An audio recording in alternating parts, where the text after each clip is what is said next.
you internalize this concept, you never need to come to group again. Next week, it could be empty. Okay? Our children are dying.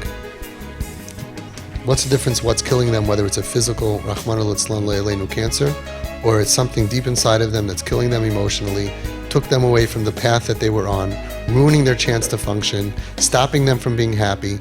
Not pshat like, we would have thought that the problem in America is that there's so much fun and happiness out there and taiva that our kids would be out there, forget the Torah because they're having such a great time. And instead, we have thousands of kids who want to die. They're off track in their whole life because they want to die. They have broken self-esteem, they're numbing it with drugs, and many of them, Nebuch Rahman al-Islam, don't make it. That's our story. That's our whole story. So I'm going to help you. If we can just flip one little switch in our brain, we know exactly what to do. And I'm going to tell you why we have trouble with this. The reason why this is hard for us is because it didn't exist 30 years ago. Because nobody killed themselves 30 years ago, pretty much. We didn't have 300 suicides and overdoses 30 years ago. So we didn't grow up with this level of emotional pain. People had emotional pain 30, 40 years ago, and they were just busy trying to survive. And they didn't go to the therapist, and they didn't go on pills, and they just wanted to get this life over with and live and do what you got to do and keep it together. And it worked in a certain way, kept everyone in a box. Today we have such a level of emotional pain where people are on fire. People are on fire, and they have everything. They could be rich, they could have everything, and they're on fire. Their veins are on fire. They can't feel, they're numb. They want to die all the time. This is a reality of Adar, that Hashem took the level of sensitivity and raised it up to hyper for many, many people. Especially our sensitive kips that get damaged and fall apart, and they feel judged, and they feel the hypocrisy, and they're on fire. So if you take this seriously like a machla, you know exactly what to do. But we keep on falling away because we keep on not taking it seriously because there's no x-ray with a little white dot. So we always think, they're taking advantage of us. Oh, they really could do better. Oh, they really take it. But we would never say that if a child had cancer, ever, ever, ever. Ever, ever, ever. So all you need to do to never need me again and to know intuitively what to do is to be makabel on yourself that you will treat this child as if they have physical cancer. So when they say, I can't go, you never say, I think she's manipulating me. You know what the answer is? She's not. Why did you turn on your child? You knew she was great her whole life, and all of a sudden you're turning on her. But let's say she's manipulating you. She's entitled to it. She has cancer. I was speaking to parents, and they said, but our son, right, he doesn't say please and thank you. And he's not appreciating the value of $1. So you know what I told them? Fine, I agree with you. And as soon as he doesn't want to die, we'll work on that. But why are you working on it now while he wants to die? He's going through a crisis. He's suicidal. He has an eating disorder. She's on drugs. She's putting herself in danger. And now's the time to teach the value of $1? How about we first stabilize them? And when they're stable and they're productive, we will play Uncle Moshe, Marvelous Midos Machine, and Barney. And we will learn please and thank you are the magic words. But why now while they're in crisis? That's, of course, you're so smart. Because when they're out of crisis, they become the most sensitive, sweet, normal people. They're in crisis. But even if you don't want to believe me, and you think they became manipulative, I love that word. You can't even say it with a smile. You can't say manipulative. Every person who says it goes, manipulative. If you can't say a word with a smile, it comes from the Sitra Achra. Selfish, manipulative. And it's like, were they always like this? Isn't it a coincidence that, and I get the calls from the new parents, you all know you were new parents, and that's what you sound like. First, all the Averis. All the Averis, and then all the pain. And I'm like, hello, don't you realize that that's why they're acting cuckoo, and that's why they're so manipulative, and selfish, and how about we save their life, okay? And if you still have a problem with their midos, we'll work on their midos. But like you said, you won't have to. So, there's so much pain in the world. There's so much pain in the world. if you just treat this like physical illness, you will intuitively know what to do. It comes to your son's chasana, and it's 12 o'clock and everybody's going to the hall, and there's a whole list of stuff. You got to get your faces put on, and you got to get all a bunch of stuff so that way by the time the wedding comes, all the women look like other people. There's a lot of stuff to do. There's a lot of stuff to do. And all of a sudden, the child who Nebuch has Yana Machla and is in treatments says, I don't feel good. Nobody calls. Avi, what do I do? Sister-in-law, I think she's making a big deal out of this. I think she's manipulating me. Mother-in-law, hey, you just tell her, she got to go now. The whole world doesn't revolve around her. None of it. She says, I don't feel well? Hi, I'm sorry, I won't be able to make the makeup appointment. I will just have to look, unfortunately, like me. And you take care of your chayla. You take care of your chayla, okay? And you hope that you can stabilize the person, and at their pace, you will bring them to the wedding. And if you make it, you make it. And if not, your chas v'shalom won't make it. And you'll zoom your child down the chuppah. Nobody turns on a sick kid, ever. Nobody turns on a sick kid. Yes, you'll end up at the wedding, and everybody will be looking at you like, okay, you don't have makeup on. What could you do? But you're not going to turn on your chayla. You never turn on your chayla. It never happened in the history of the world that a mother said after sitting 6 days in a hospital, sleeping on a chair, and eating satmar bikur chaylim food, which is pretty good, by the way. It never, ever happened that she said, Ad kan. I'm also a person. I need self-care. My other children also need me. I read when I was in the airplane that first you have to put the mask on yourself before you put your mask on the thing. So doctor, please, if my child wakes up from their coma, say mommy's getting a massage.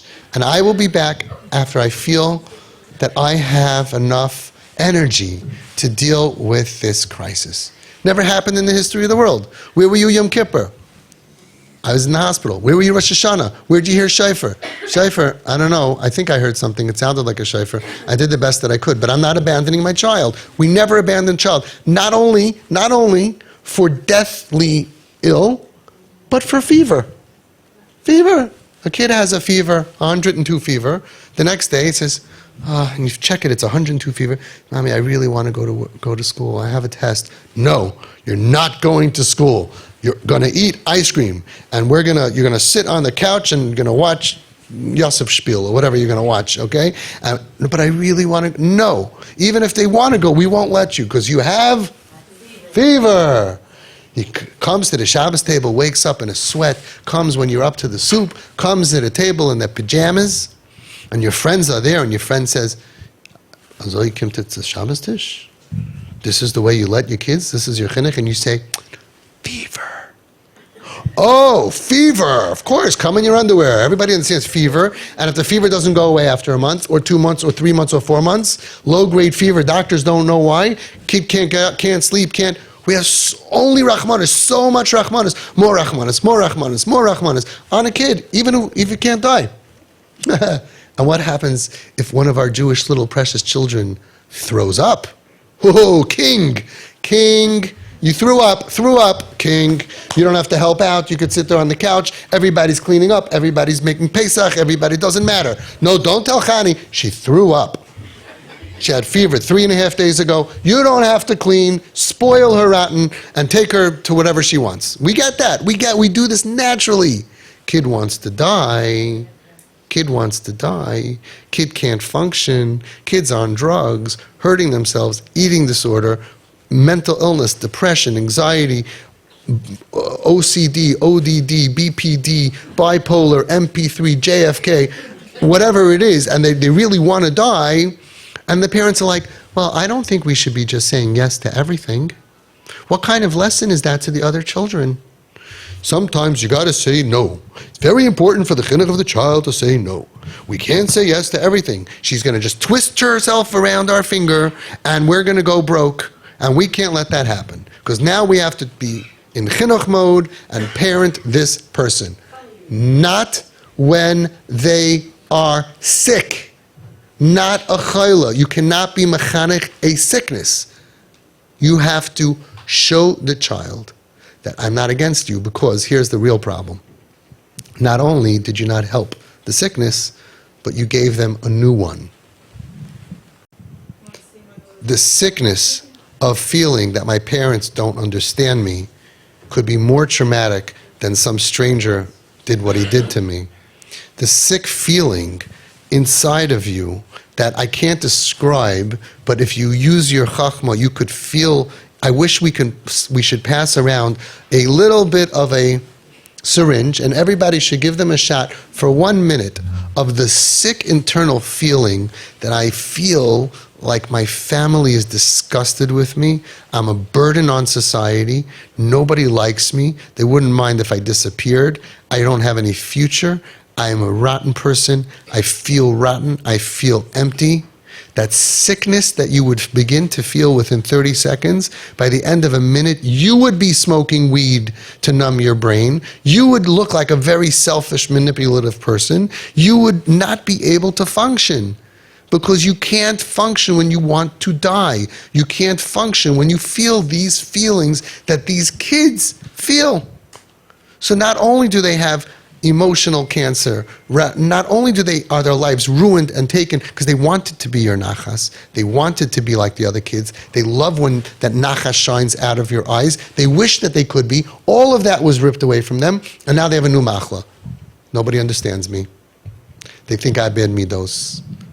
They think I'm a manipulator. I could see I'm a disappointment. The feeling, I'm a disappointment to my tati, I'm a disappointment to my mommy. You could pick the most healthiest person, the most healthiest, gelungene, successful 18-year-old boy or girl, top of the class, and the parents start today for 2 weeks to make this child feel, we're not happy with you. The kid will get sick from it. That is a machla that could be worse than all the other machlas. That not only my life is ruined, but you look down at me. Where are you? If someone's in a hospital and they look up and they see mommy's there and mommy can't help, mommy's holding his hand, Shefala, I'm here. I didn't sleep in 23 hours, so that way when my kid opens his eyes, the first thing he should see, whether he will remember it or not, is me, is my face. Right? We do that naturally. If you can treat this child with the Ibergegebenkeit, the loyalty, the Mesiras Nefesh, that you treat naturally a sick child, they will heal, because they will feel your understanding and non-judgment of them, because when they feel judged by you, you're adding a new machla, another machla, and another machla, and you're teaching midos and very important lessons, and you can't talk to me like that. You don't deal with a sick person who wants to die, with a not stable person. You don't say that. And so many of you are shaking your heads, because unfortunately, you used to do that, and you saw where it ended up. Now, you're doing the opposite. You are there to say, I understand you. I'm on your side. No problem. Sure, honey. I believe in you. We are with you. I will do anything for you. And you parents are the leaders in Klal Yisrael, except for that other one, are the leaders in Klal Yisrael. You are the leaders in Klal Yisrael of giving up for your children. You will do anything for your kids. I've seen it. I've seen you people do anything for your kids. You will move for your kids, which we do naturally for physical illness. Rachmana litzlan, a kid has lung cancer, and they say, sorry, you have to leave Williamsburg, you have to leave Borough Park, and you have to move to Switzerland on top of a mountain. What do? How long do you think about it? Not even 5 seconds. Done deal. You don't have to worry, there's a Chabad up there for sure. But you don't think about, what about the other kids? What about that? We are moving, it's done. Because when a child is sick and the doctors say to move, there's a baskol. And very often when our kids are hurt in our environment where we're living, and they can't recover because they walk outside and they see people going, like as if, please stop doing that, because everybody sees you do that. And our group should not be doing that. Don't talk about people and don't go, and for some reason, everybody in the world thinks that when you go like this, you become invisible. Oh, how did he see me? I went like this. Right? That doesn't count. It's like Nishan Shabbos Geret. Never happened. I never said anything. I'm invisible. Okay, we should not be doing that. And because they go outside and they're traumatized and they're re-traumatized, we have parents that move. And the ones that move will vouch that they save their kids. They see a calmer kid. So sometimes we have to just know, would I save my kid physically? And it's the same thing here. I have to save my kid psychiatrically, emotionally, and spiritually, and very often physically as well. So sometimes there is a baskal that says, Lech lecha, mi baraparkecha, mi Williamsburgecha, and mi Munsicha. It's very possible. It's very possible you have to move to get out of Karan Heitzacha. You thought I forgot about you. Okay, there's a lot of baskals, and these are messages that a parent, and you parents are the ones that are really looking at the situation and saying, listen, if this child doesn't get better, we have no life.